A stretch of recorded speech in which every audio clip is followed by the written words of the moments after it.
Bismillahirrahmanirrahim. Assalamualaikum warahmatullahi wabarakatuh.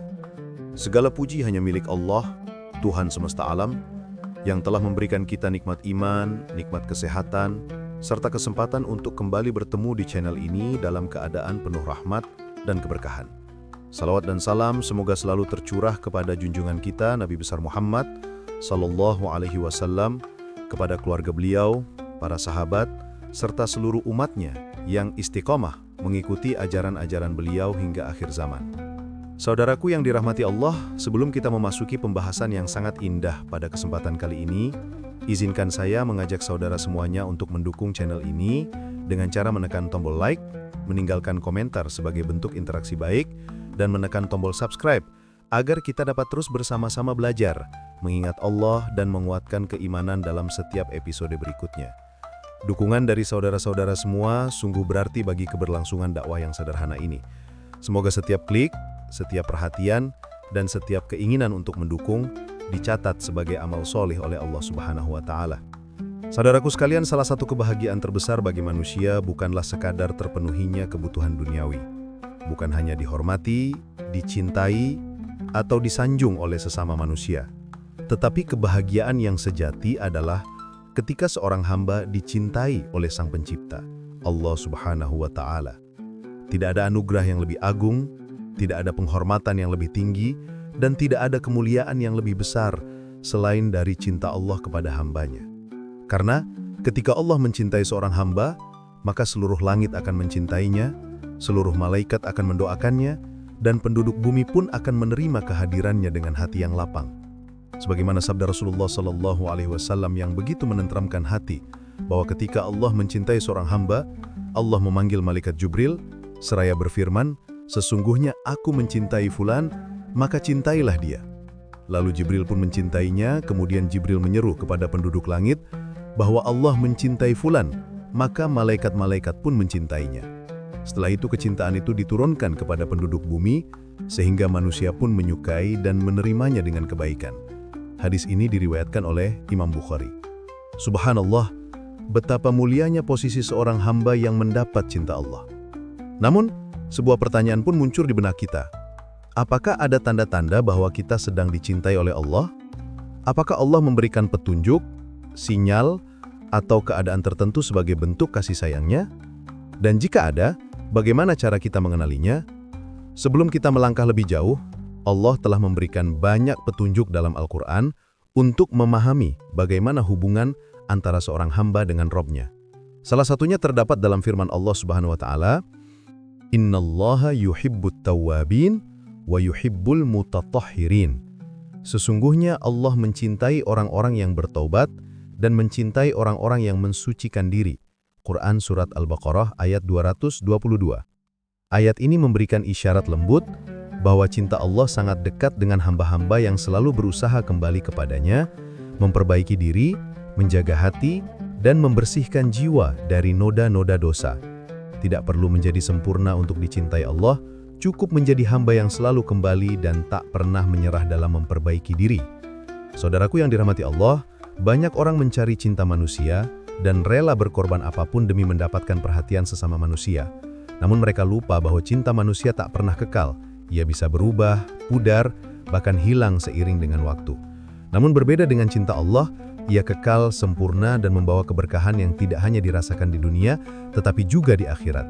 Jika cinta manusia membuat kita bahagia sesaat, maka cinta Allah membuat seluruh perjalanan hidup menjadi bermakna dan penuh ketentraman. Karena itu, dalam video ini kita akan bersama-sama memahami tanda-tanda seorang hamba yang dicintai oleh Allah Subhanahu wa Ta'ala. Bukan untuk merasa lebih baik dari orang lain, tetapi sebagai cermin untuk memperbaiki diri agar kita dapat meniti jalan menuju cintanya dengan langkah yang lebih pasti. Setiap bagian dari pembahasan ini akan mengalir secara lembut, mengupas keadaan-keadaan yang sering kita alami sehari-hari, namun jarang kita sadari bahwa semua itu merupakan bentuk kasih sayang Allah yang begitu halus.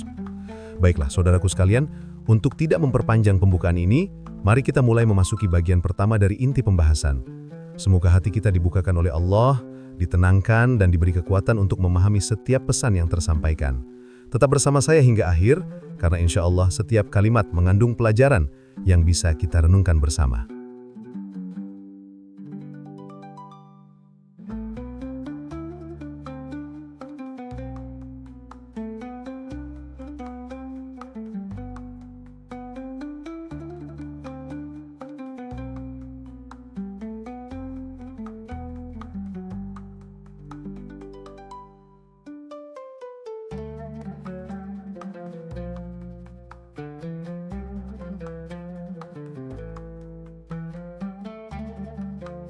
Setelah memahami pentingnya memperbaiki hati dan kembali kepada Allah dengan penuh keikhlasan, kini kita memasuki pembahasan tentang bagaimana seseorang bisa mengenali tanda-tanda bahwa hatinya sedang menjauh dari Allah tanpa disadari. Karena seringkali manusia lalai dan terjebak dalam rutinitas dunia hingga tidak menyadari bahwa cahaya iman di dalam dirinya perlahan meredup. Maka inilah saatnya kita memeriksa diri. Karena tidak ada yang lebih berbahaya bagi seorang mukmin selain hati yang mati tanpa terasa. Allah Subhanahu wa Ta'ala mengingatkan kita dalam firman-Nya, "Kalla bal rona ala qulubihim ma kanu yaksibun." Sekali-kali tidak. Bahkan apa yang selalu mereka kerjakan itu telah menutupi hati mereka. Quran Surat Al-Mutaffifin ayat 14. Ayat ini menjelaskan bahwa hati bisa tertutupi oleh dosa-dosa yang terus dilakukan tanpa taubat. Sedikit demi sedikit, noda itu semakin menebal hingga membuat seseorang sulit menerima kebenaran, enggan beribadah, dan malas berbuat baik. Maka, salah satu tanda hati mulai menjauh adalah ketika maksiat terasa ringan, sementara kebaikan terasa berat. Ketika seorang mukmin mulai merasakan bahwa dia semakin jauh dari Al-Quran, jarang membaca dan merenungkannya, bahkan tidak merasakan lagi sentuhan maknanya, maka itu tanda bahwa hatinya membutuhkan perawatan. Al-Quran adalah cahaya, dan hati tanpa cahaya akan mudah dikuasai kegelapan. Karena itu Rasulullah SAW bersabda bahwa rumah yang dibacakan Al-Quran akan dipenuhi keberkahan. Sedangkan rumah yang tidak dibacakan Al-Quran seperti kuburan. Tanda lainnya adalah ketika seseorang mulai merasa berat untuk sholat dan tidak khusyuk. Sholat adalah tiang agama, namun ketika hati menghitam, sholat menjadi sekedar rutinitas, bukan perjumpaan dengan Allah. Bahkan ada yang sholat tetapi tidak mendapatkan ketenangan sedikit pun. Allah berfirman, "Fawailul lil musallin alladzina hum an sholatihim sahun." Maka celakalah orang-orang yang sholat, yaitu orang-orang yang lalai dari sholatnya. Quran Surat Al-Ma'un ayat 45. Lalai bukan berarti tidak sholat, tetapi sholat tanpa kesadaran, tanpa penghayatan, tanpa kerinduan bertemu Allah. Jika itu mulai terasa, maka kita harus kembali menundukkan hati, memperbaiki niat, dan memohon agar Allah menghidupkan hati kita. Tanda berikutnya adalah ketika seseorang mulai merasa gelisah tanpa sebab. Hidup terasa sempit meskipun punya banyak harta, pikiran mudah kacau meskipun masalahnya kecil. Hati tidak tenang meskipun semua kebutuhan dunia terpenuhi. Ketahuilah bahwa ketenangan bukan berasal dari banyaknya harta, tingginya jabatan atau luasnya rumah. Ketenangan adalah hadiah dari Allah kepada hati yang dekat dengannya. Allah berfirman, "Ala bidzikrillahi tatma'innul qulub." Ketahuilah, hanya dengan mengingat Allah, hati menjadi tenang. Quran Surat Ar-Ra'd ayat 28. Jika seseorang mulai jarang berzikir, mulai jarang mengingat Allah, maka hatinya mudah resah. Dunia terasa menekan, waktu terasa sempit, semua terasa berat. Karena hati yang kosong dari zikir akan diisi oleh kegelisahan. Tanda lainnya adalah ketika nasihat tidak lagi mempan. Jika dinasehati, ia tidak merasa tersentuh. Jika mendengar ayat Al-Quran, tidak merasakan apapun. Jika mendengar kisah para nabi, tidak tergerak. Padahal dahulu, sedikit saja ia mendengar nama Allah, sudah membuat matanya berkaca-kaca. Ini adalah tanda bahwa hati mulai keras. Hati yang keras perlu dilembutkan dengan taubat, sedekah, memperbanyak istighfar, dan mendekati lingkungan soleh. Ada pula tanda berupa hilangnya rasa nikmat dalam ibadah. Dulu sholat terasa menenangkan, kini terasa seperti beban. Dulu membaca Al-Quran terasa menyembuhkan luka, kini terasa hampa. Hati yang seperti ini harus segera dihidupkan, karena jika dibiarkan terlalu lama, seseorang bisa berada dalam kegelapan yang dalam. Kita juga perlu menyadari bahwa salah satu sebab hati menjauh adalah terlalu mencintai dunia. Dunia memang tempat kita hidup, namun bukan tujuan akhir.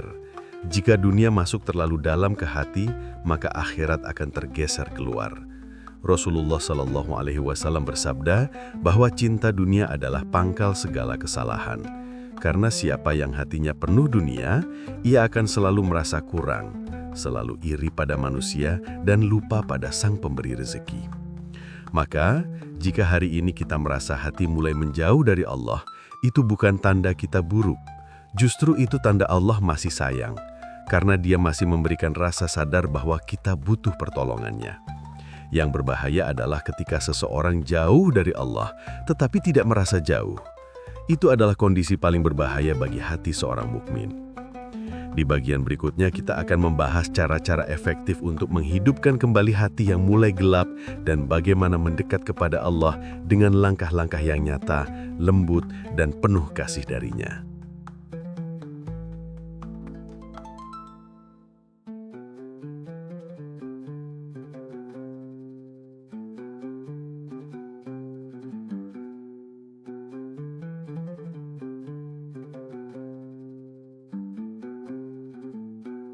Setelah kita memahami berbagai tanda hati yang mulai menjauh dari Allah, kini kita masuk pada pembahasan tentang bagaimana cara menghidupkan kembali hati tersebut. Karena hati ibarat tanah, jika tidak dirawat, ia akan mengeras. Jika tidak disirami, ia akan retak. Namun, kabar gembiranya adalah tidak ada hati yang terlalu rusak hingga tidak bisa kembali menjadi lembut. Semua hati bisa diperbaiki, selama pemiliknya mau kembali merendahkan diri di hadapan Allah.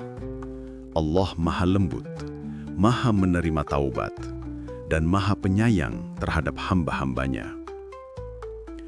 Perjalanan menghidupkan hati bermula dari satu langkah kecil, mengakui kelemahan diri. Selama seseorang merasa kuat, merasa cukup, merasa tidak butuh pertolongan Allah, maka hatinya akan semakin keras.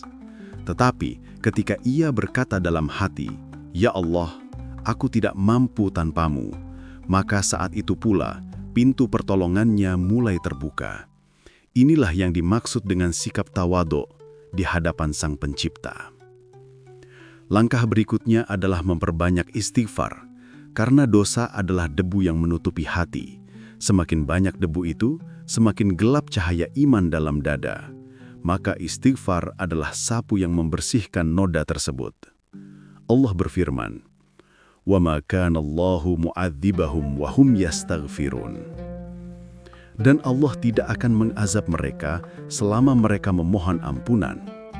Quran Surat Al-Anfal ayat 33. Istighfar bukan sekedar ucapan di bibir, tetapi penyesalan mendalam yang membuat seseorang ingin memperbaiki diri. Ketika ucapan astagfirullah muncul dari hati yang tulus, maka setiap lafaznya seperti tetesan air yang jatuh ke tanah kering, lalu perlahan menghidupkannya. Selain istighfar, Al-Quran juga adalah obat paling mujarab bagi hati.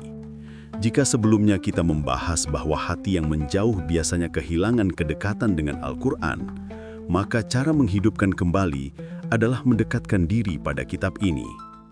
Bukan sekedar membacanya, tetapi merenungkan maknanya.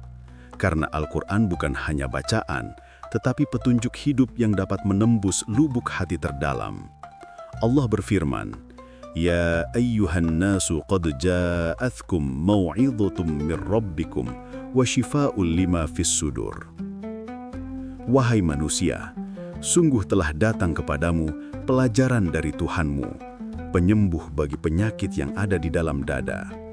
Quran Surat Yunus ayat 57. Disinilah seseorang mulai merasakan kembali manisnya iman, karena semakin sering ia membuka Al-Quran, semakin banyak cahaya yang masuk ke hatinya.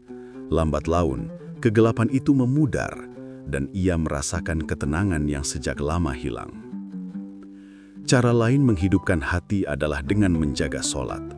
Bukan sekedar melakukannya, tetapi memperindah kualitasnya. Ketika seseorang mulai sholat dengan perlahan, memahami setiap bacaan, memanjangkan sujud, dan menghadirkan rasa bahwa ia sedang berdiri di hadapan Allah, maka sholat itu akan menjadi terapi bagi jiwanya. Sujud khususnya adalah posisi paling dekat seorang hamba dengan Robnya. Pada titik inilah, seseorang harus menumpahkan segala keluh kesah, memohon ketenangan, dan meminta hati yang baru. Tidak ada doa yang lebih indah daripada permohonan agar Allah memberikan hati yang hidup. Mendekatkan diri kepada lingkungan yang baik juga merupakan langkah penting, karena hati sangat mudah dipengaruhi oleh teman dan suasana. Jika seseorang berada di lingkungan yang lalai, maka kelalaiannya akan bertambah. Tetapi jika ia duduk bersama orang-orang yang mengingat Allah, menghadiri majelis ilmu, atau sekedar berkumpul dengan orang soleh, maka hatinya akan ikut lembut. Rasulullah SAW bersabda bahwa manusia mengikuti agama teman dekatnya, maka hendaklah seseorang memperhatikan dengan siapa ia berteman. Tidak kalah penting adalah memperbanyak sedekah. Sedekah mampu melunakkan hati yang keras. Ketika seseorang membantu yang membutuhkan, menyantuni yatim, memberi makan orang lapar, atau meringankan kesulitan saudaranya, maka hatinya akan merasakan kelembutan yang luar biasa. Sedekah adalah bukti bahwa seseorang melepaskan ketergantungan pada dunia dan memberi ruang bagi nilai-nilai akhirat untuk tumbuh. Selain itu, sering-seringlah mengingat kematian, bukan untuk menakut-nakuti diri, tetapi agar hati sadar bahwa dunia ini... Saudaraku yang dirahmati Allah, setelah kita membahas tentang tanda-tanda hati yang mulai menjauh, kemudian kita memahami penyebabnya, dan akhirnya kita belajar bagaimana menghidupkan kembali hati yang sempat mengeras. Kini kita sampai pada bagian yang sangat penting, yaitu menjaga hati agar tetap hidup, tetap lembut, dan tetap dekat kepada Allah. Karena hati yang sudah kembali bercahaya harus terus dirawat, sebagaimana tanaman yang tumbuh subur pun tetap membutuhkan air dan sinar agar tidak layu kembali. Hati manusia sangat mudah berubah. Hari ini bisa lembut, besok bisa mengeras. Hari ini bisa menangis saat mendengar ayat Allah, tetapi beberapa hari kemudian bisa lalai kembali. Karena itu Rasulullah sendiri berdoa meminta keteguhan hati. Padahal beliau adalah manusia paling sempurna. Beliau berdoa, "Ya muqallibal qulub, thabbit qalbi ala dinik." Wahai zat yang membolak-balikan hati, teguhkanlah hatiku di atas agamamu. Jika Rasul yang mulia saja berdoa seperti itu, maka kita yang penuh kekurangan tentu jauh lebih membutuhkan doa tersebut. Salah satu cara menjaga hati tetap hidup adalah dengan terus memperbarui niat. Setiap kali kita merasa futur, merasa berat beribadah, merasa malas membaca Al-Quran, atau mulai menjauh dari masjid, maka saat itulah kita perlu kembali bertanya kepada diri sendiri, untuk apa aku hidup? Apa tujuan aku diciptakan? Ketika jawabannya kembali mengarah kepada Allah, maka hati akan menemukan jalan pulang. Saudaraku, perjalanan mendekat kepada Allah bukanlah perlombaan cepat. Ia adalah perjalanan panjang yang membutuhkan kesabaran. Ada hari-hari ketika kita sangat semangat, ada hari-hari ketika kita merasa lemah. Namun, selama kita tidak berhenti berjalan, selama kita tidak menyerah, selama kita tetap berusaha memperbaiki diri meski hanya sedikit demi sedikit, maka Allah akan mencatat semua langkah itu sebagai amal kebaikan. Allah tidak melihat hasilnya saja, tetapi juga usaha kita. Allah berfirman, "Walladzina jahadu fina lanahdiyannahum subulana." Dan orang-orang yang bersungguh-sungguh di jalan kami, pasti akan kami tunjukkan kepada mereka jalan-jalan kami. Ayat ini memberi kabar gembira bahwa siapapun yang berusaha akan Allah bimbing. Meskipun usaha itu tampak kecil, meskipun orang lain tidak melihatnya, meskipun terkadang kita merasa bahwa kita belum menjadi hamba yang baik, tetapi selama hati tetap ingin dekat kepada Allah, maka Allah tidak akan menolak hamba tersebut. Justru Allah akan membuka jalan demi jalan yang membuat hati semakin kuat dan semakin hidup. Menjaga hati juga berarti menjaga pandangan, menjaga ucapan, dan menjaga apa yang kita dengarkan. Karena hati adalah cermin dari apa yang masuk ke dalamnya. Jika setiap hari kita mengkonsumsi hal-hal yang penuh maksiat, penuh keburukan, penuh gosip dan kelalaian, maka hati akan menjadi gelap. Namun jika kita menjaga apa yang kita lihat, menjaga apa yang kita ucapkan, dan memilih untuk dekat dengan majelis ilmu, Al-Quran, zikir, serta lingkungan yang baik, maka hati akan tetap lembut dan bercahaya. Jangan lupa pula untuk selalu bersyukur, karena syukur adalah cahaya bagi hati.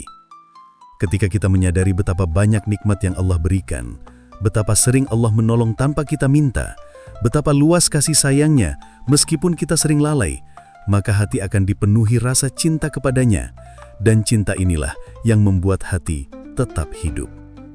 Saudaraku, kehidupan dunia ini sangat singkat. Setiap hari kita melihat orang-orang yang berpulang, meninggalkan dunia yang selama ini mereka kejar.